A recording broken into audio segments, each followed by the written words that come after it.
Have you ever felt like you're doing everything right and still nothing moves? You drink your water, you eat your veggies, you even try those natural remedies everyone talks about, but still, day after day, you're left feeling full, bloated, uncomfortable, and stuck. Maybe you've sat there on the edge of the bed, wondering why something as simple as going to the bathroom has become such a struggle. You used to never think about it. Now it feels like your body just won't cooperate. And what makes it worse? The embarrassment, the silence, the way no one talks about this, even though it's happening to so many of us. If you've ever asked yourself, is it just me? Let me tell you right now, no, it's not. You're not the only one trying, hoping, waiting. You're not the only one who's tired of canceled plans, of dressing around your belly, of tiptoeing through your days afraid of another bathroom disappointment. What if I told you it's not your fault? And more importantly, it doesn't have to stay this way. Because today, we're going to have the conversation most people are too shy to start. And by the end of it, you'll have a clear path forward. Gentle, natural steps that work with your body, not against it. So stay with me.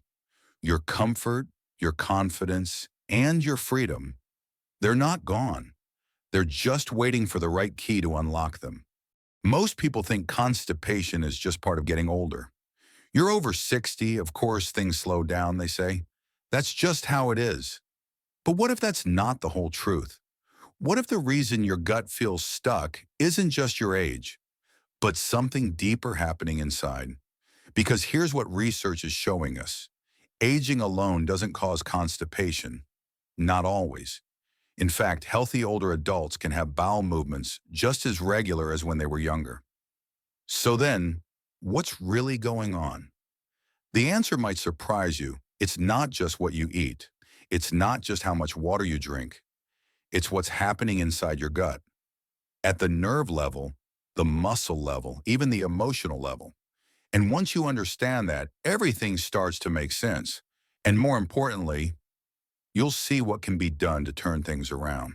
Let's talk about something most doctors never explain. Why your gut, the one that used to just work, suddenly doesn't.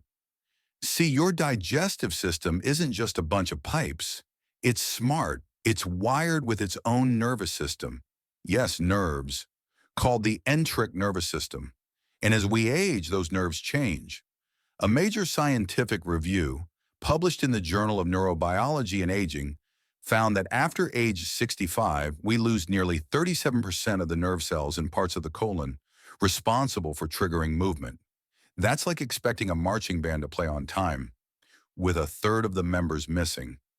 So when you feel like your gut isn't listening anymore, you're right. It's literally not getting the signal to move. But nerves aren't the only thing slowing down. The muscles that line your intestines, called smooth muscles, also weaken with age.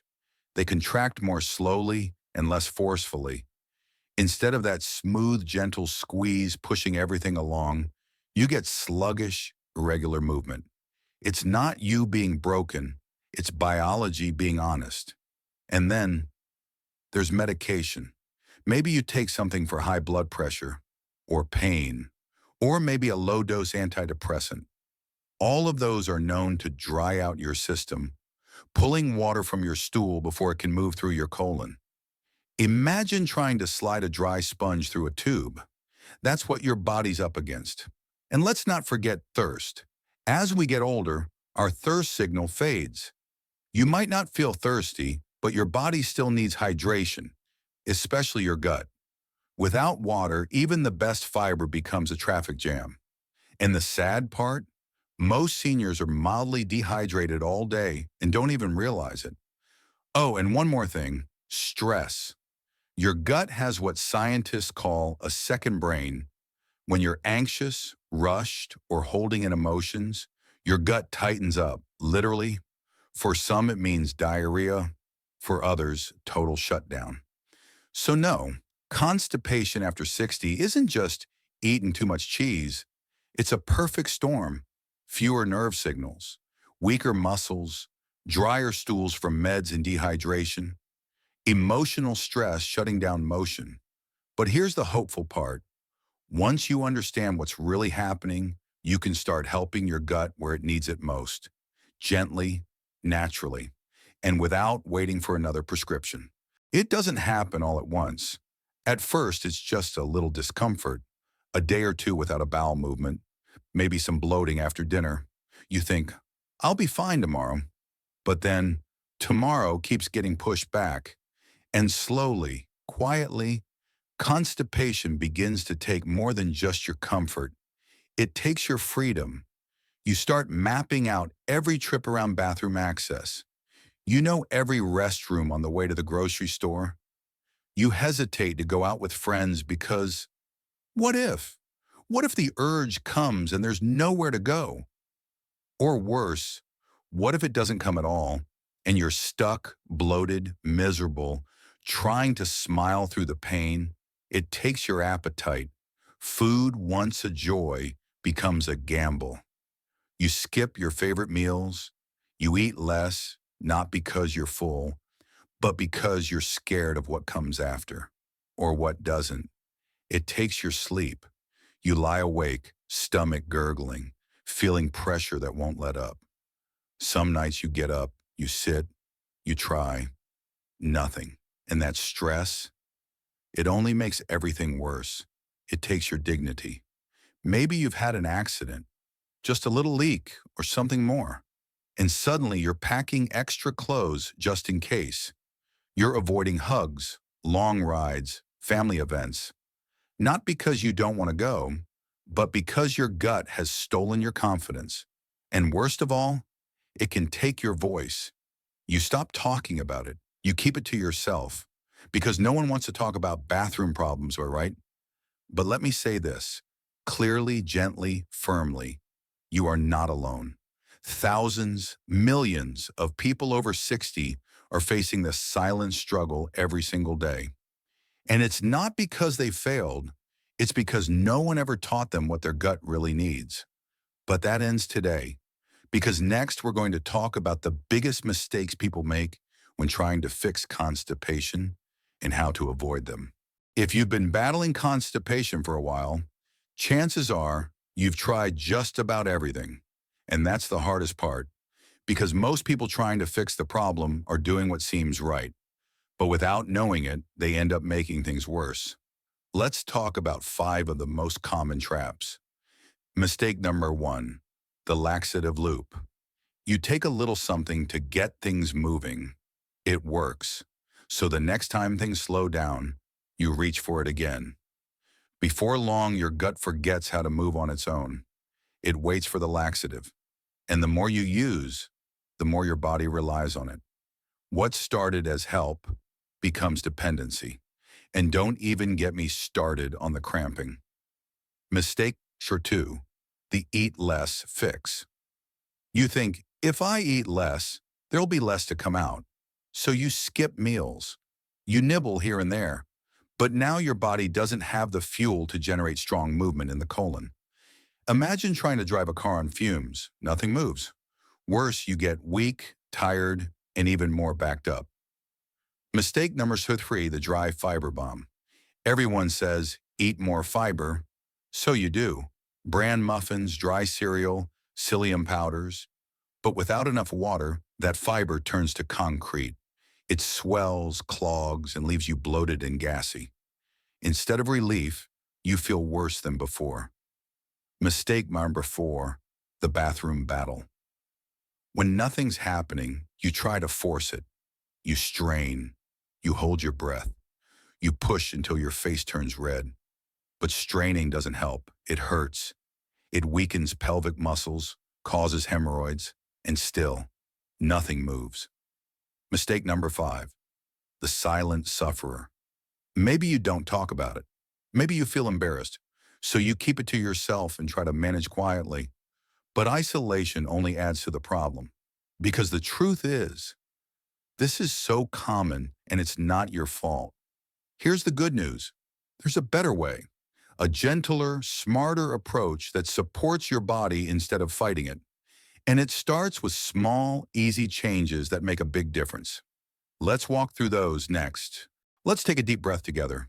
Because now, finally, we're moving past the pain and the mistakes and into solutions that feel good, make sense, and truly help.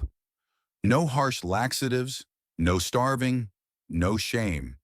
Just real, gentle ways to help your body remember how to work right again. Let's start with the star of the show. 1. Fiber that feels like food, not punishment. Forget those dry bran flakes and cardboard muffins. Let's talk about fiber you'll actually enjoy. A warm bowl of old-fashioned oatmeal, topped with a few chopped prunes. Sweet, soft, comforting. Baked sweet potatoes, skin on with a little butter. Tasty and helpful. Stewed apples with cinnamon, like apple pie filling, but your gut loves it. Chia seeds soaked overnight in juice or almond milk. They turn into a gentle, jelly-like fiber that moves things along smoothly. The trick? Start slow. If your body hasn't had much fiber lately, jumping in all at once will leave you bloated and miserable. Start with one fiber-rich meal every few days. Give your gut time to adjust. And remember, fiber only works with water. 2. Hydration. That's easy and realistic. You've heard it 1,000 times. Drink more water, but when it's cold outside, or your bladder isn't what it used to be, that advice can feel impossible. So let's make it doable. Keep a small glass in every room. Sip when you see it. Try herbal teas like peppermint, fennel, or ginger. They soothe the gut and count as water. Add watery foods, cucumbers, soups, melon slices. Start the day with a glass next to your bed. Drink it before you stand up. Think small, frequent sips, not giant bottles. You'll be surprised how fast it adds up. 3. Magnesium, your gut's quiet. Helper doctors rarely mention this, but magnesium is a natural softener that gently brings water into the colon and helps trigger movement. Here's how to get it naturally. Dark leafy greens like spinach or Swiss chard. Cook soft with garlic. Bananas, especially if your appetite is low. Almonds, soaked overnight for easy chewing. Epsom salt baths. Yes, your skin can absorb magnesium while you relax. And for those really stuck moments, ask your doctor about magnesium citrate, a safe supplement that's been clinically shown to reduce colonic transit time and improve stool regularity. Study in the Journal of Neurogastroenterology and Motility, 2019. 4. Movement that doesn't feel like exercise. Forget treadmills. Your gut loves gentle motion, and you can do it right at home. During TV commercials, stand up and walk to the kitchen and back. While brushing your teeth, march in place a few steps at a time. When praying or waiting for the kettle, rock gently side to side. You're not trying to burn calories. You're giving your digestive muscles the nudge they need to wake up and work. 5. The bathroom reboot. Let's make your toilet work for you again.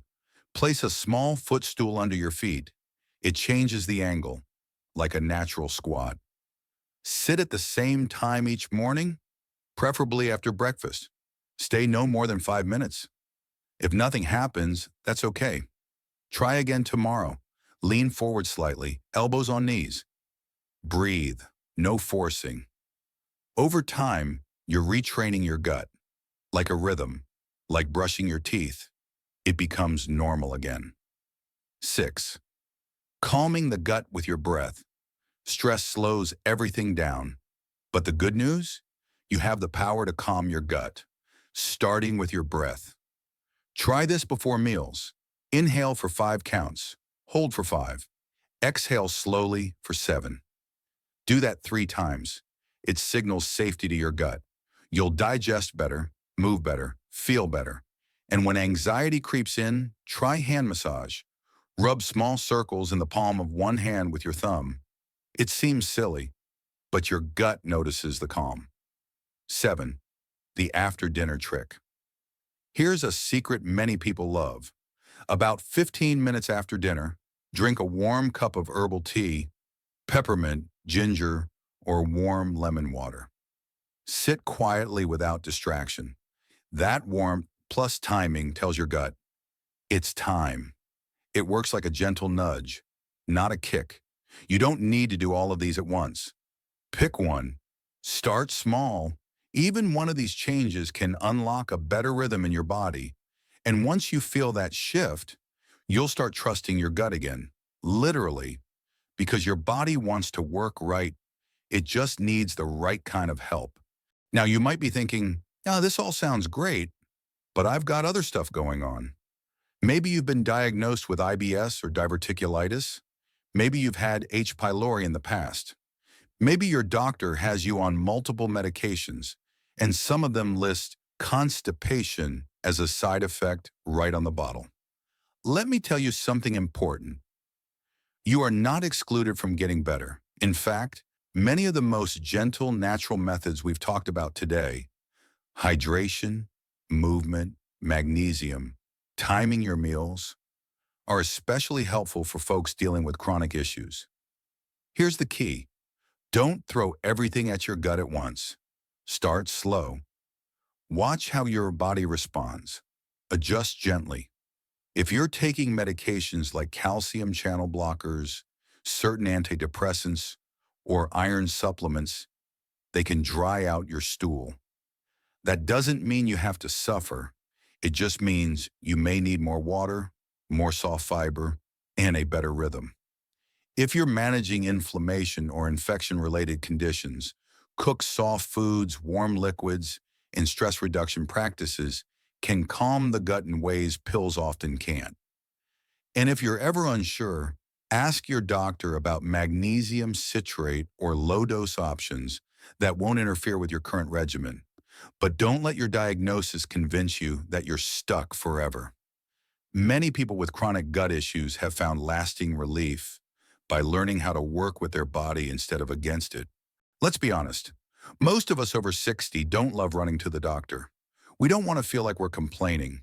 We don't want to be told to just take another pill. But here's the truth. Sometimes constipation is a signal that something deeper is going on. And ignoring it could mean missing something important. So when should you pick up the phone? If you haven't had a bowel movement in 4 or more days and feel bloated or sick, if you notice blood, bright red or black, in your stool, if you're losing weight without trying, if you feel sharp, cramping pain that doubles you over or keeps you up at night, if you've been bouncing between diarrhea and constipation for weeks, these are what we call red flags. They don't mean panic, but they do mean it's time to check in. And here's the good news. A good doctor won't judge. They won't dismiss you. They'll help you find answers. Maybe test for blockages, food sensitivities, or even refer you to a pelvic floor therapist or dietitian who specializes in older adults. So if your gut keeps whispering or shouting that something's not right, listen. You deserve to feel heard and helped. You've made it to the end of this journey, and I hope you're leaving not just informed, but empowered, because this isn't where your story ends. It's where a new chapter begins, one where you feel lighter, more confident, free to enjoy your days without constantly thinking about the bathroom. So let me ask you, which strategy will you try first? Leave a comment below and share it, not just for you, but for the next person reading who needs hope too. And if this helped you today, subscribe to the channel for more practical, faith-rooted health guidance. Together we can take back our health, one step, one breath, one gentle change at a time. Stay hopeful, stay strong. Your body was designed to heal with the right support.